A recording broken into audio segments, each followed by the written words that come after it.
तो दोस्तों यहाँ पर आप हमारे सामने देख सकते हैं एक तरफ Vivo के Y21e को और दूसरी तरफ रहता है Samsung Galaxy F42 5G। दोनों ही काफ़ी बेहतरीन से फ़ोन है। इनके बैक पर आपको कुछ बहुत सी बेसिक सी डिटेल वगैरह देखने को मिल जाएंगी, लेकिन इनके बारे में तो हम लोग आगे जाकर बात करेंगे ही। तो फटाफट अगर हम लोग बॉक्स को ओपन कर लेते हैं, देखते हैं कि किसमें आपको क्या क्या देखने को मिल जाता है। तो यहाँ पर Vivo में आपको ये अंदर की तरफ एक छोटा सा सेक्शन देखने को मिल जाता है जो कि ये रहेगा, और यहाँ पर इस सेक्शन में मिल जाता है आपको ये केस कवर के साथ साथ ये एक छोटी सी बुकलेट टाइप की।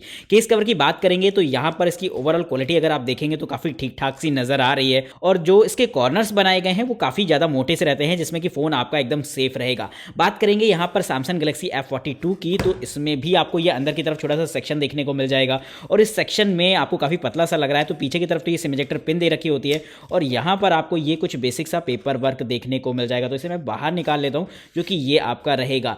तो ये चीज़ आप देख पा रहे होंगे कि इसका कोई खास काम होता नहीं है। फ़ोन्स आपको दोनों में ही देखने को मिल जाते हैं, तो इनको निकाल कर भी साइड में रखेंगे, क्योंकि पहले बात करनी होगी यहाँ पर इनकी एसेसरीज़ के बारे में। तो यहाँ पर काफ़ी सारी चीज़ें आपको देखने को मिल जाएंगी। सबसे पहले अगर हम भाई बात करते हैं तो दोनों में ही ये चार्जर देखने को मिल जाते हैं। इन चार्जर्स को अगर देखा जाए तो यहाँ पर Vivo और Samsung में एक हल्का सा डिज़ाइन में अंतर देखने को मिल जाएगा।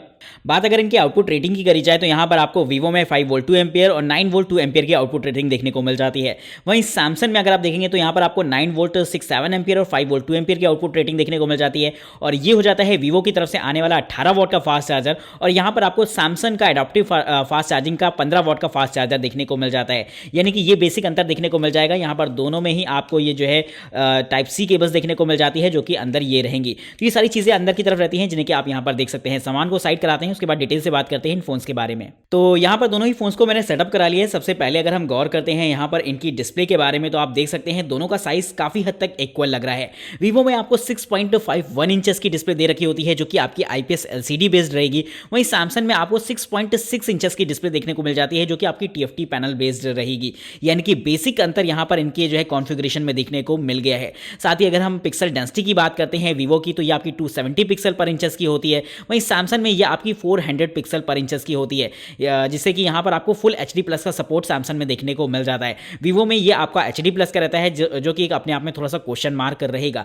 तो एक छोटा सा पॉइंट आ जाता है कि कॉन्फ़िगरेशंस के साथ आप यहाँ पर देख सकते हैं फीचर्स में भी काफ़ी अंतर आ रहा है, और Samsung आपको 90 हर्ट्ज की डिस्प्ले ऑफर करता है, जो कि आप यहाँ पर देख भी सकते हैं। तो ये चीज़ रहती है जो कि यहाँ पर आपको Vivo में देखने को नहीं मिली है। बात अगर इनके स्क्रीन टू बॉडी रेशियो की करी जाए तो Vivo में आपको 81.8% का स्क्रीन टू बॉडी रेशियो दे रखा होता है, वहीं Samsung में आपका 82.1% का दे रखा होता है। यानी कि वो बहुत बड़ा अंतर देखने को यहाँ पर तो नहीं मिला है। तो ये चीज़ आप थोड़ी सी गौर कर पा रहे होंगे। ऊपर दोनों में ही आपको वाटर ड्रॉप नॉच दे रखी होती है, जहाँ पर आपको सेल्फी कैमरा देखने को मिल जाएगा। ये सेल्फी कैमरा Vivo और Samsung दोनों में ही 8 मेगापिक्सल का रहता है। तो ये चीज़ ऊपर की तरफ को देखने को मिल जाएगी। बात अगर हम इनके लुक की करते हैं तो साइड में आपको दोनों में ही साइड माउंटेड फिंगरप्रिंट स्कैनर के दर्शन हो जाते हैं। ये चीज़ एक बहुत अच्छी रहेगी कि यहाँ पर आपको पावर बटन में ही फिंगरप्रिंट स्कैनर मिल जाते हैं, जिससे कि क्विक एक्सेस हो जाता है इस फोन का। ऊपर की तरफ दोनों में ही आपको जो है वॉल्यूम कीज भी देखने को मिल जाती है। तो ये चीज़ भी काफ़ी कमाल की रहती है। अपर सेक्शन अगर आप देखेंगे तो Samsung में तो आपको सेकेंडरी माइक देखने को मिल जाता है नॉइस कैंसिलेशन के लिए, वहीं Vivo में आपको सिम स्लॉट देखने को मिलता है, जो कि यहाँ पर Samsung में दूसरी तरफ रहता है।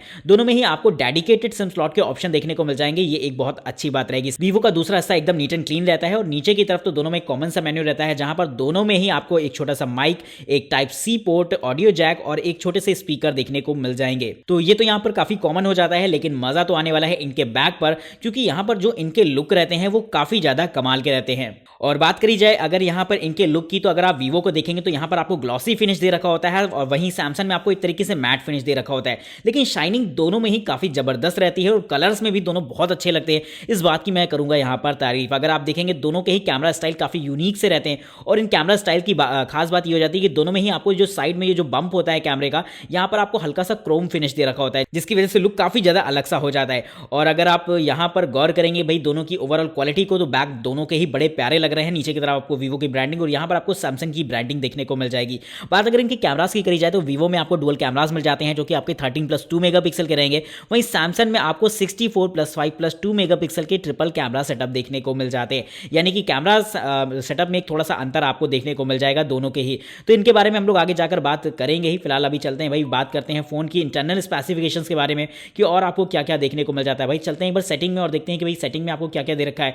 तो यहाँ पर ये रहे भाई दोनों के अबाउट फोन और सॉफ्टवेयर इन्फॉर्मेशन, तो अलग अलग सारी चीज़ें दे रखी होंगी। अब सबसे पहले अगर हम बात करते हैं Samsung करेंगी तो ये आपका वन UI पर काम करता है जो कि वर्जन 3.1 रहेगा। वहीं आपका Vivo Fun Touch OS 12 पर काम करता है जो कि एक अच्छी बात है, और दोनों में ही आपको जो है एंड्रॉइड वर्जन 11 का सपोर्ट देखने को मिल जाएगा जो कि एक उससे भी अच्छी बात रहती है। तो ये चीज़ अपडेटेड रहेगी आपकी दोनों ही फोन में, जो कि मेरे को काफ़ी इंटरेस्टिंग लगी है। बात अगर इनकी रैम की करी जाए तो यहाँ पर आपको एक छोटा सा अंतर देखने को मिल जाएगा, क्योंकि सैमसंग आपको 8 128 और 6 128 के वेरिएंट ऑफर करता है, लेकिन आपको Vivo 364 का वेरिएंट एक देता है जो कि थोड़ा सा सुनने में अजीब भी लगता है। और यहाँ पर जो खेल हो जाता है वो थोड़ा सा अंदर सेटिंग में आपको देखने को मिलेगा कि 3 GB की रैम तो दे रखी है, लेकिन अगर आप चाहें तो इसे आधा GB तक एक्सपेंड भी कर सकते हैं, जिसके ऑप्शन आपको यहाँ पर Vivo में दे रखे होंगे। यानी कि रैम थोड़ी सी कम जरूर है, लेकिन आप आधा GB तक बढ़ा सकते हैं, जो कि मुझे नहीं लगता कि कोई बहुत बड़ा पॉइंट है। हालांकि रैम एक्सपेंशन मिल गया है, ये एक बहुत अच्छी बात है जो कि सैमसंग में आपको देखने को नहीं मिला है। तो आप मेरे को कमेंट करके बताइएगा कि ये आपको कहां तक वर्थ इट लगता है, कि क्या भाई आधा GB रैम बढ़ाने से कि मुझे लगता है कि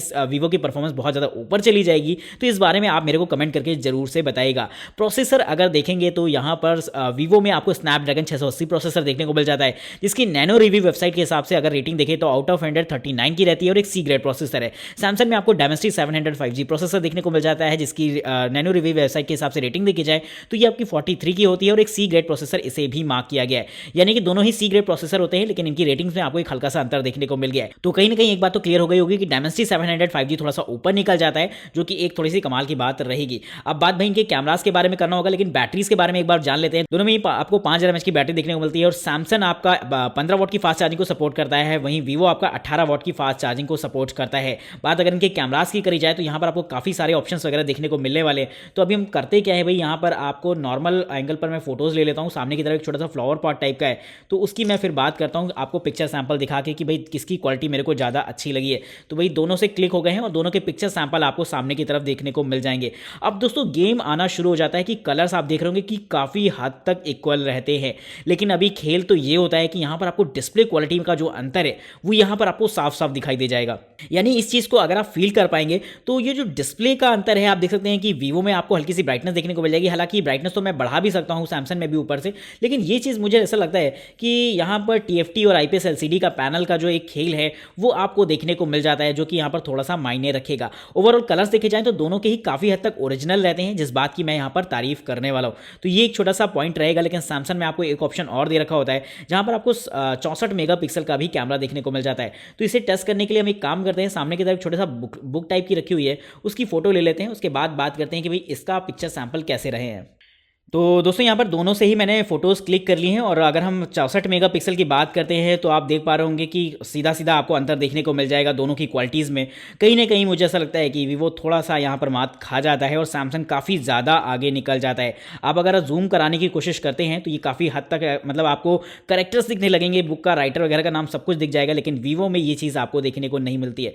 तो एक छोटा सा पॉइंट रहेगा जो कि यहाँ पर मायने काफ़ी ज़्यादा रखता है। तो ये तो रही भाई इसके भाई फ्रंट कैमरा के बारे में बात है। अभी बात यहाँ पर सेल्फी के बारे में भी करनी होगी और देखेंगे भाई सेल्फी की परफॉर्मेंस कैसी रहती है।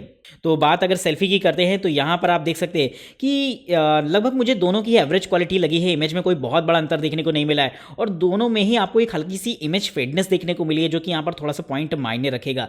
तो ये पॉइंट यहां पर आप देख पा रहे होंगे, कलर्स वगैरह दोनों के काफी इक्वल रहते हैं, जिसके लिए मैं तो यही कहता हूं कि दोनों के ठीक ठाक ही रहेंगे। लेकिन मुझे अगर हम बात करें ओवरऑल किसकी परफॉर्मेंस ज्यादा अच्छी लगी है तो मुझे थोड़ा सा यहां पर Vivo आगे निकलता हुआ दिखाई देगा। बाकी लगभग 19-20 का अंतर है, कोई बहुत बड़ा अंतर नहीं है। तो अभी आप इनके कुछ पिक्चर सैंपल्स देख रहे होंगे जहां पर आप मेरे को जज करके बताइएगा कि आपको किसकी क्वालिटी ज़्यादा अच्छी लगी है।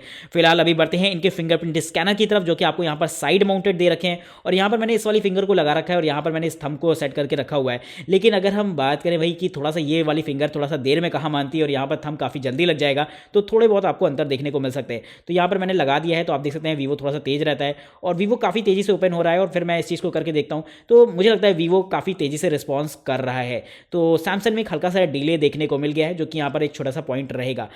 तो बात अगर इनके फेस लॉक की करते हैं तो यहाँ पर दोनों को ही ऑन करा लेते हैं कि भाई किसकी परफॉर्मेंस ज़्यादा अच्छी लगती है। दोनों ही काफ़ी तेज़ी से ओपन होते हैं। फिर से ऑन करा के देखते हैं कि लगभग दोनों काफ़ी तेज़ी से ओपन हो रहे हैं और फाइनल चेक कराते हैं। मुझे लगता है कि दोनों की जो स्पीड है उसमें कोई अंतर देखने को नहीं मिला है। 19-20 की बात अगर हम हटा दें तो दोनों के फेस लॉक काफ़ी तेज़ी से रिस्पॉन्स करते हुए आपको दिखाई दे रहे होंगे। तो फेस लॉक तो यहाँ पर दोनों के ही काफ़ी ठीक ठाक रहते हैं। अभी चलते हैं इनके कुछ वीडियो सैंपल्स देखते हैं, उसके बाद फाइनल रिव्यू में डिटेल से बात करेंगे इन दोनों ही फोन्स के बारे में। तो दोस्तों यहाँ रिकॉर्ड हो रही है इसके बैक कैमरा से ये वीडियो और आप देख सकते हैं इसके बैक कैमरा की क्वालिटी को।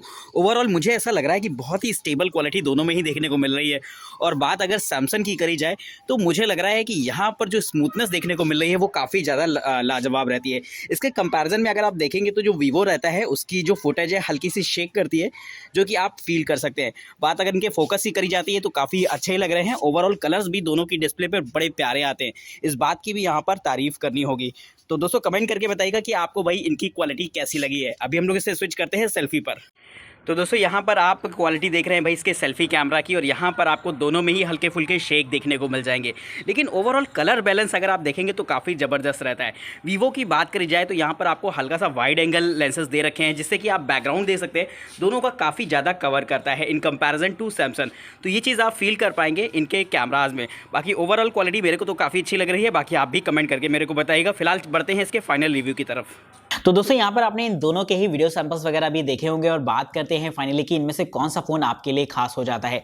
शुरुआत करनी होगी यहाँ पर इसकी डिस्प्ले के बारे में। दोनों में कुछ पॉइंट्स अच्छे हैं, कुछ पॉइंट्स थोड़ा सा नेगेटिव हैं। तो इनका जो डिसीजन है वो आपको इस फाइनल रिव्यू को बहुत ही ध्यान से देखने के बाद लेना होगा। शुरुआत करते हैं इसकी डिस्प्ले से। तो दोस्तों यहाँ पर आपको जो IPS LCD पैनल देखने को मिल जाता है, जो कि आपका HD+ के रेजोल्यूशन के साथ आएगा। लेकिन यहाँ पर आपको TFT पैनल देखने को मिल जाता है, जो कि आपका फुल HD+ के रेजोल्यूशन के साथ आएगा। जो कि प्राइस रेंज में एक हल्का सा अंतर है, तो कॉन्फ़िगरेशंस में तो अंतर रहेगा ही, लेकिन यहाँ पर जो HD+ और फुल HD वाला जो चक्कर है वो थोड़ा सा मुझे लगता है कि यहाँ पर मायने रखेगा। क्योंकि यहाँ पर आपको HD+ देखने को मिला है, जो कि थोड़ा सा आपको ऑकवर्ड लग सकता है। हालांकि यहाँ पर आपको IPS LCD पैनल दे रखा होता है, जो कि काफी ठीक रहेगा। लेकिन यहाँ पर TFT के साथ जो फुल HD+ का कॉम्बिनेशन है वो थोड़ा सा आपको ज्यादा अच्छा लगेगा। हालांकि यहाँ पर अगर IPS पैनल दे रखा होता है या सुपर AMOLED दे रखा होता तो उसकी बात अलग थी, लेकिन यहाँ पर डिस्प्ले क्वालिटी आपको सैमसंग की देखने में अच्छी लगेगी। साथ ही यहाँ पर आपको 90 हर्ट्ज का रिफ्रेश रेट भी देखने को मिल जाता है, और यहाँ पर तो 60 हर्ट्ज रहेगा। तो कहीं ना कहीं डिस्प्ले के मामले में ये फोन थोड़ा सा ऊपर निकल जाता है। तो डिस्प्ले के मामले में मेरे व्यूज क्लियर है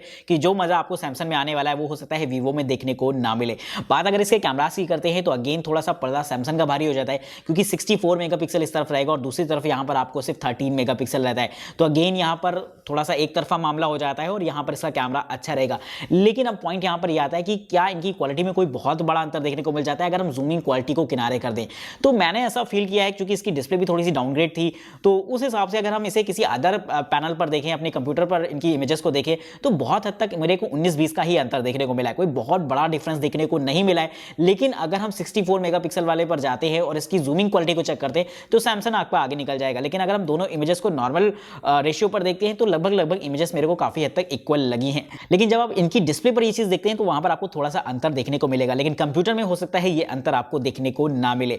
इसके बाद अगर पॉइंट आती है भाई, ये तो डिस्प्ले और कैमरास के बारे में चर्चा रही, लेकिन सेल्फी कैमरा भी बहुत ज्यादा मायने रखेगा यहाँ पर। क्योंकि सेल्फी कैमरा जो रहता है वो यहाँ पर दोनों के इक्वल रहते हैं, और परफॉर्मेंस में अगर देखा जाए तो मेरे को वीवो थोड़ा सा आगे निकलता हुआ दिखाई दे रहा है। क्योंकि जो इसके कलर्स रहते हैं वो मेरे को काफी अच्छे लगे हैं, और ओवरऑल जो मेरे को इसका कॉन्ट्रास्ट आ रहा था कलर का वो बहुत प्यारा आ रहा था। हालांकि दिक्कत यहाँ पर भी नहीं है, लेकिन एक हल्की सी फेडनेस मेरे को सैमसंग में फील हुई है।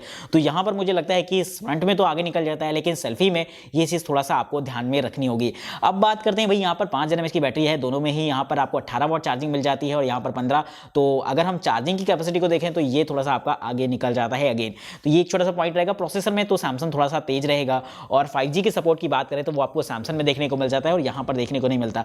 लेकिन आज की तारीख में हम 5G के बारे में ज़्यादा बात इसलिए नहीं करते हैं क्योंकि 5G का अभी कोई अता पता नहीं है। तो अगर आप फोन लगातार चेंज करते रहते हो, साल भर से ज़्यादा नहीं चलाते हो, तो आप इसमें भी जा सकते हो। लेकिन अगर आप फोन लंबा चलाते हो, 3-4 साल चलाते हो, तो फिर आपके लिए सैमसंग ज़्यादा बेटर ऑप्शन रहेगा 5G के प्रोस्पेक्टिव से। तो ये बात आपको थोड़ा सा ध्यान रखना होगा इसको लेते वक्त। बाकी मेरे को काफ़ी तक सिमिलरिटीज़ लगी हैं, लुक वगैरह तो काफ़ी अच्छे रहे हैं दोनों के, और दोनों ही फोन ऐसे हैं कि अगर आप डिसेंट फोन पसंद करते हैं तो ये दोनों ही आपको बहुत ही आसानी से पसंद आ जाएंगे।